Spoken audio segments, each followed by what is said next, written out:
तो इस तरह से हम लोगों ने रेस्टोरेशन एज के फैक्ट को समझा। अब आइए हम लोग समझते हैं इस समय के महत्वपूर्ण प्रोमिनेंट राइटर्स को, अर्थात ऑथर्स को। तो ऑथर को समझने से पहले हम लोगों को अपने सुविधा के लिए इस समय के जो ऑथर्स हैं उनको डिवाइड कर लेंगे। जैसे रेस्टोरेशन एज के पोएट्री को, साथ ही साथ रेस्टोरेशन एज के पोएटिक सटायर, रेस्टोरेशन ड्रामा और प्रोज वर्क ऑफ रेस्टोरेशन। यानी कि रेस्टोरेशन एज में पोएट्री किस प्रकार की लिखी जाती थी और उस समय के ड्रामा कैसे हुआ करते थे और उस समय के प्रोज वर्क कैसा हुआ करता था। जैसा कि आपको पता है कि यह वह दौर है कि इस समय कॉमेडी ऑफ मैनर को इंग्लैंड में इंट्रोड्यूस कराया जाता है। वो भी किसके द्वारा इंट्रोड्यूस कराया जाता है? जॉन ड्राइडन के द्वारा। यानी रेस्टोरेशन एज में कॉमेडी ऑफ मैनर्स को इंट्रोड्यूस कराया गया जॉन ड्राइडन के द्वारा, और यही ड्रामा आगे चलकर कॉमेडी ऑफ रेस्टोरेशन के नाम से जाना गया है। और यह वह दौर है, इस समय हीरोइक कॉमेडी भी लिखना प्रारंभ हो चुका था, साथ ही साथ हीरोइक पोएम भी। अब हीरोइक, जिस भी वर्क में हीरोइक आ जाता तो उसमें एक अलग प्रकार का मीटर यूज हुआ करता था। वह मीटर है आयम्बिक पेंटामीटर। कौन सा मीटर है? Iambic pentameter. तो आइए अब हम लोग समझते हैं इस समय के महत्वपूर्ण ऑथर्स को, जिनमें जॉन ड्राइडन का नाम बहुत ही महत्वपूर्ण है। जॉन ड्राइडन का एक वर्क है एस्ट्रिया रिडक्स। यह ऐसा वर्क है, इसमें चार्ल्स सेकेंड का वेलकम किया गया है। किसका स्वागत किया गया? चार्ल्स सेकेंड का। और इनका जो नेक्स्ट वर्क है all for love. All for love यह विलियम शेक्सपियर के एंटनी एंड क्लियोपेट्रा पर बेस्ड है। नेक्स्ट इनका महत्वपूर्ण वर्क है अब्सालोम एंड अकीटोफेल। ये ऐसा वर्क है, एक प्रकार से सटायरिकल वर्क है, और इसमें किंग को दिखाया गया है कि कैसे किंग शासन करना प्रारंभ कर देता है और वहाँ की पब्लिक, वहाँ की जनता कैसे नए किंग का विरोध कर रही थी। इसमें दो महत्वपूर्ण कैरेक्टर हैं, अब्सालोम एंड अकीटोफेल। नेक्स्ट है सैमुअल बटलर या सैमुअल बुटलर। इनका महत्वपूर्ण वर्क है हुडीब्रास। जैसा कि आपको पता है कि ये हमारा हिस्ट्री पर आधारित वीडियो है, इसलिए हम लोग ज़्यादातर फोकस हिस्ट्री पर ही करेंगे। जो महत्वपूर्ण वर्क है उस पर सेपरेट वीडियो बनेगा। नेक्स्ट महत्वपूर्ण पर्सन है थॉमस हॉब्स। थॉमस हॉब्स का जो वर्क है लेवियाथन, इस वर्क को आपको समझना है। जॉन लॉक का जो महत्वपूर्ण वर्क है ह्यूमन अंडरस्टैंडिंग्स। कौन सा? Human understandings. नेक्स्ट है जॉन इवलिन। जो जॉन इवलिन है, इनका महत्वपूर्ण वर्क है डायरी। ये डायरी लिखा करते थे, लेकिन जो डायरी है उसमें जिक्र हुआ है दो वर्क, एक है सिल्वा और दूसरा है टेरा। ये जो सिल्वा वर्क है, it is the first book in English on trees.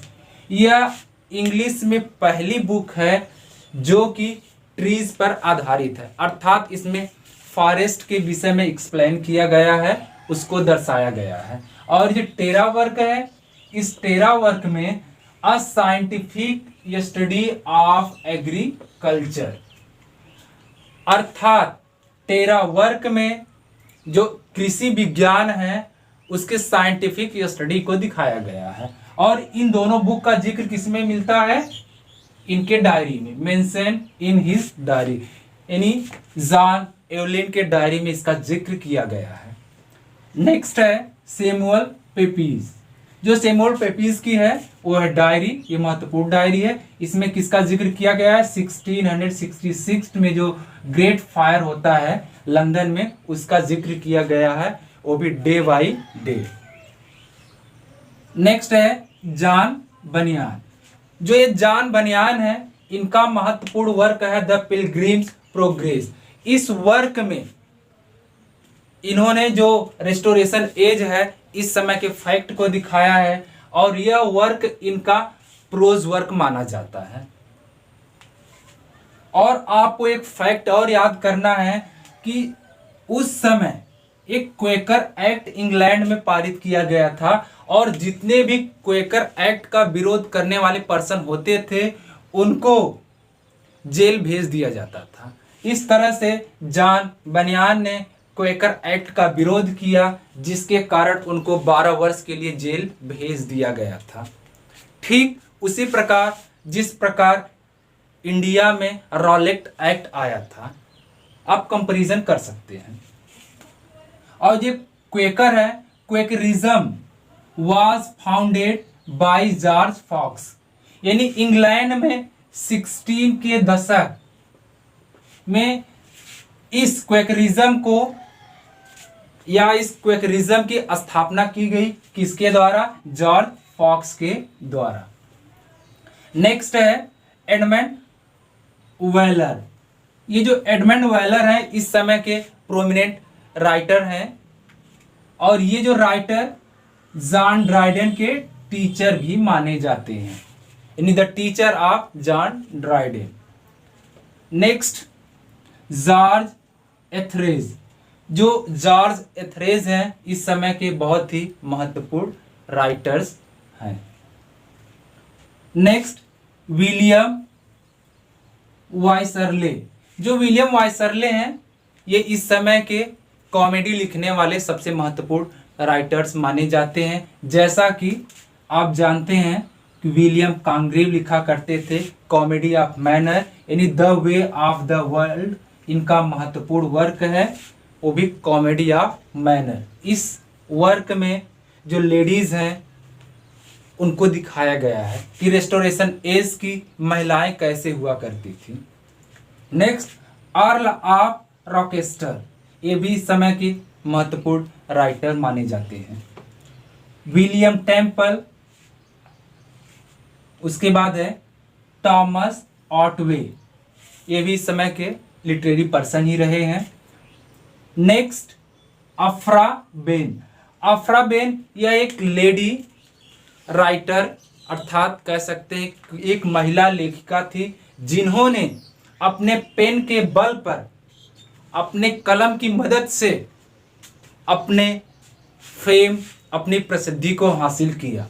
और ये जो लेखिका थी इनका महत्वपूर्ण वर्क था उरोनको। इस वर्क में अफ्रीकन स्लेव यानी जो अफ्रीकन लोगों की गुलामी है, अफ्रीकन की जो दास्ता है उसका जिक्र किया गया है। इसके बाद दो और लिटरेरी पर्सन छूट रहे हैं, उनका नाम है वैन ब्रू और फारहर।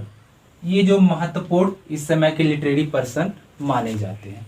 तो दोस्तों इस तरह से हम लोगों ने रेस्टोरेशन एज के महत्वपूर्ण वर्क, फैक्ट और इस समय के किंग को देखा। तो कैसा लगा ये वीडियो? लाइक करके कमेंट करके ज़रूर बताएं। यदि आप इस प्रकार के वीडियोस चाहते हैं तो हमारे चैनल जेएनपी जोन को सब्सक्राइब कर लें, ताकि आने वाली नोटिफिकेशन आप तक आसानी से पहुंच सके। Thank you so much.